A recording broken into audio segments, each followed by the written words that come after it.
Assalamualaikum warahmatullahi wabarakatuh. Kami dari kelompok 4 ingin mempresentasikan hasil kerja dari proyek kelompok kami.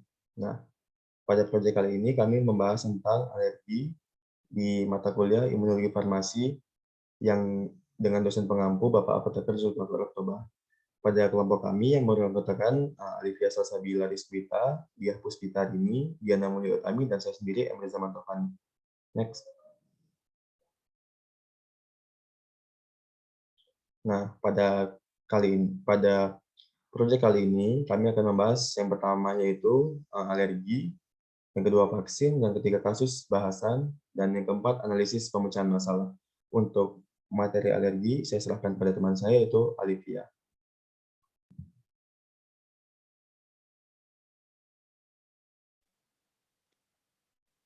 Untuk alergi dibagi menjadi 3 poin, yaitu alergi, anti-alergi atau antihistamin, antiretroviral.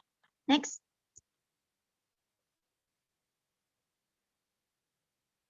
Alergi biasanya diwariskan dari kedua orang tua. Hubungan alergi dengan faktor genetik ditunjukkan pada lokasi gen yang mengatur produksi atau fungsi mediator, reseptor, dan antibodi. Dampak buruk dari alergi ini yaitu dapat menyebabkan menurunnya kualitas hidup. Contoh dari gangguan alergi adalah gejala hidung, asma, gatal-gatal, dan ruam. Next.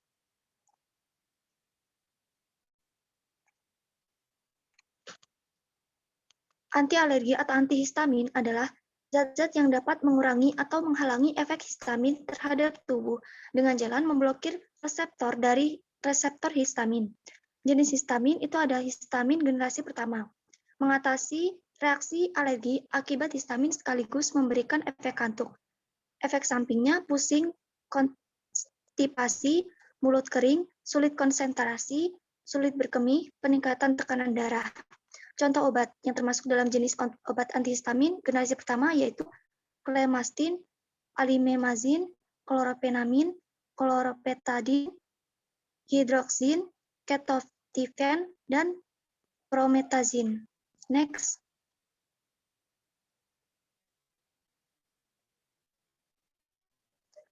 Untuk antihistamin generasi kedua, mekanisme kerja antihistamin sebelumnya adalah memblokir efek zat bernama histamin di tubuh. Untuk antihistamin generasi kedua tidak menimbulkan efek mengantuk, memiliki efek samping yang sedikit lebih ketimbang antihistamin generasi pertama. Contoh obatnya antihistamin generasi kedua yaitu fexofenadin, levocetirizine, loratadin, cetirizine, dan desloratadin. Next.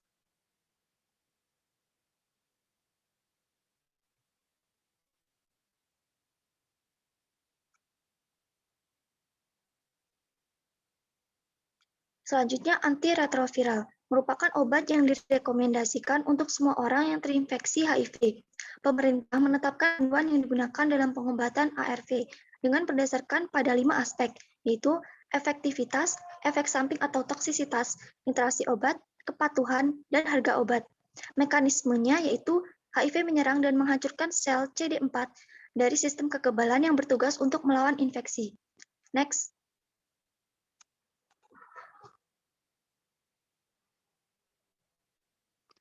Untuk nama-nama kelas obat dari antiretroviral ada NNRTI, fungsinya mematikan protein yang dibutuhkan HIV untuk membuat duplikat dirinya sendiri. Ada NRTIS, versi yang salah dari blok bangunan yang dibutuhkan HIV untuk membuat duplikat dirinya sendiri. Protease inhibitor menonaktifkan protease HIV, protein lain yang dibutuhkan HIV untuk menggandakan dirinya sendiri. Inhibitor integrase fungsinya menonaktifkan protein yang disebut integrase, digunakan HIV untuk memasukkan materi genetiknya dalam sel TCD4. Inhibitor masuk atau fusi fungsinya memblokir masuknya HIV ke sel TCD4. Next.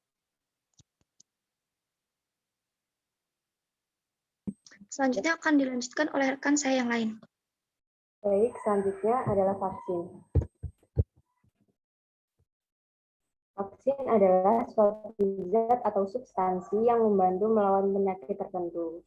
Cara kerja vaksin yaitu bekerja dengan melatih sistem kekebalan untuk memerangi patogen, baik virus maupun bakteri. Untuk melakukannya, molekul tertentu dari patogen harus dimasukkan ke dalam tubuh guna memicu respons imun. Molekul tersebut disebut dengan antigen yang ada di semua virus dan bakteri. Dengan menyuntikkan antigen ke dalam tubuh, sistem kekebalan akan belajar mengenalinya. Kemudian terdapat jenis-jenis vaksin. Yang pertama yaitu vaksin lemah langsung, yaitu vaksin yang diberikan dalam bentuk virus atau bakteri yang sudah dilemahkan, sehingga patogen tidak akan menyebar dan menyebabkan penyakit. Kemudian vaksin yang tidak aktif, diberikan dalam bentuk virus atau bakteri yang sudah dibunuh dengan panas atau bahan kimia tertentu. Selanjutnya ada vaksin subunit atau konjugasi.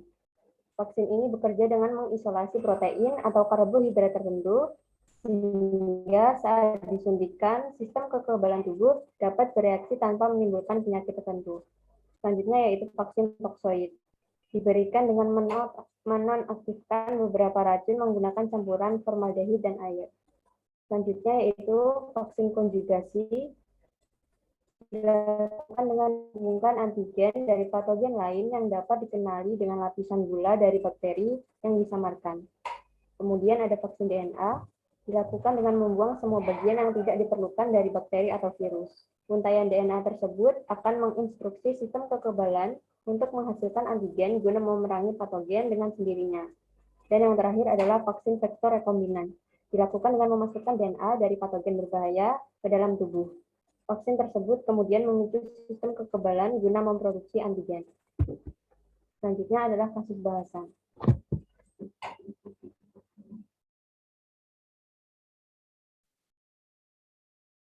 Baik, di sini ada poin ketiga yang membahas tentang kasus bahasan. Next.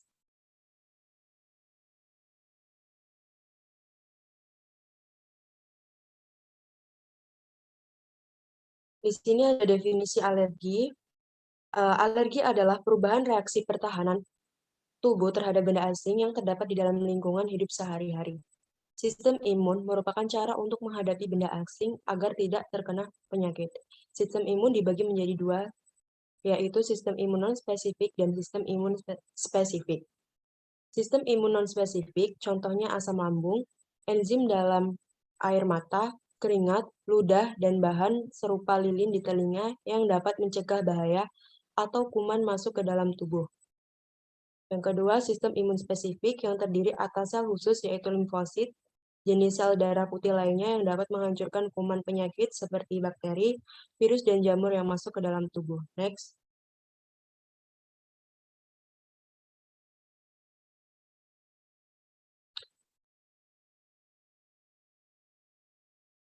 Mekanisme terjadinya alergi, yaitu imunoglobin IgE terbentuk pada organ yang alergi. Imunoglobin ini tidak mampu melindungi tubuh, tetapi menimbulkan gangguan kulit, saluran pernapasan, dan saluran pencernaan.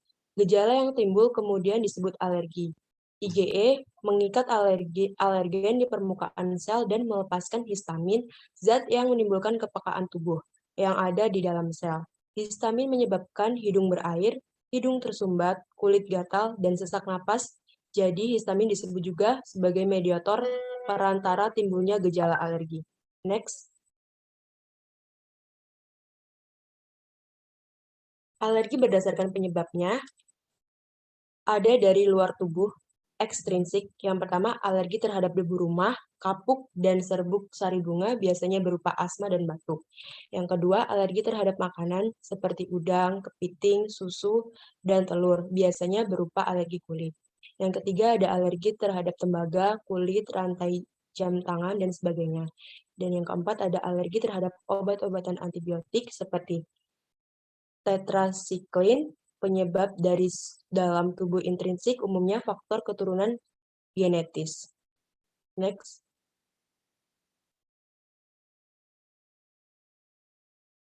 Faktor penyebab dari alergi ada dua. Yang pertama, faktor keturunan dan lingkungan. Anak dengan satu orang tua dengan riwayat alergi menunjukkan resiko 30% untuk menderita alergi. Bila ayah dan ibu menderita alergi, resiko tersebut meningkatkan menjadi 50% sampai 60%. 2. Faktor kejiwaan, seperti rasa marah dan takut. Gejala yang paling sering muncul adalah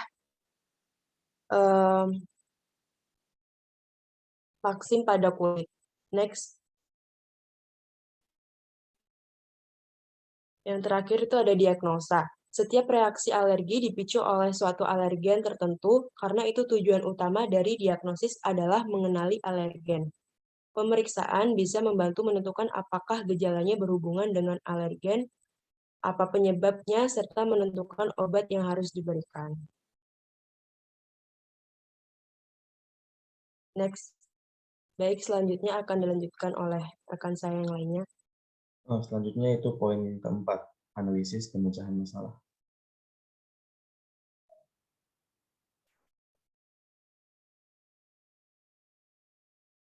Pemeriksaan bisa membantu menentukan apakah gejalanya berhubungan dengan alergen, apa penyebabnya, serta menentukan obat yang harus diberikan. Pemeriksaan darah bisa menunjukkan banyak eosinofil yang biasanya meningkat. Tes RAS, radio alergosorben, dilakukan untuk mengukur kadar antibodi IgE dalam darah yang spesifik untuk alergen individual. Rekomendasi pencegahan yaitu dengan mengidentifikasi penyakit alergi serta risiko penyakit alergi agar diketahui penyebabnya lebih spesifik. Selain itu, dapat juga digunakan obat antihistamin untuk mengurangi tingkat keparahan efek dari alergi yang dialami. Next. Nah, berikut adalah daftar pustaka atau sumber-sumber yang kami gunakan dalam membuat proyek kelompok kami. Next.